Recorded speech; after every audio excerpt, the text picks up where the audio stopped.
This tip is all about golf course strategy and not going for sucker pins and not being a sucker. A sucker pin on the golf course is one where it might be tucked in behind a bunker or a water hazard when the pin is placed on the green by the greenkeeper.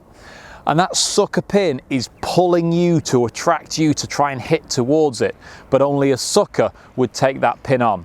Let's imagine a scenario, maybe the 11th hole at Augusta, where we've got that big pond down that left-hand side.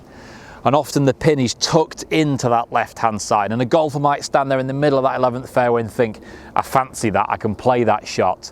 And then they don't quite get it right, they turn it over and they've gone in the water. When actually there was a lot of room out on the right-hand side of 11 that they could have played to and made it a little bit safer. So don't fall foul of sucker pins. Now let's imagine a situation that I've got in front of me here where there's 3 pins up on the back section of this chipping green that I'm practicing on today. And the first pin is the one that's nearest to the bunker. And I might class that as a sucker pin, that if I'm trying to hit towards that pin, I might get a little bit too cute, a little bit too clever and try and land it too close and I've knocked it in the bunker. I was trying to be too aggressive, trying to knock it too close to that pin.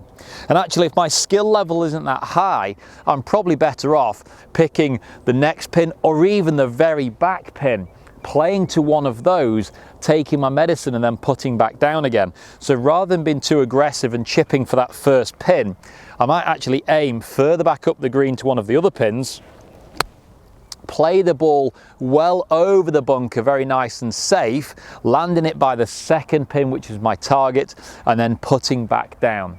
Now you might feel that's a little bit defeatist, that you're not necessarily going to get up and down every time, but you're also not going to knock it in the bunker very often. So don't let these sucker pins be the ones that are tucked in behind bunkers or tucked in next to the water hazards. Don't let them suck you in. Play for the wide part of the green to improve your golf course strategy, and that in effect will improve your golf scores.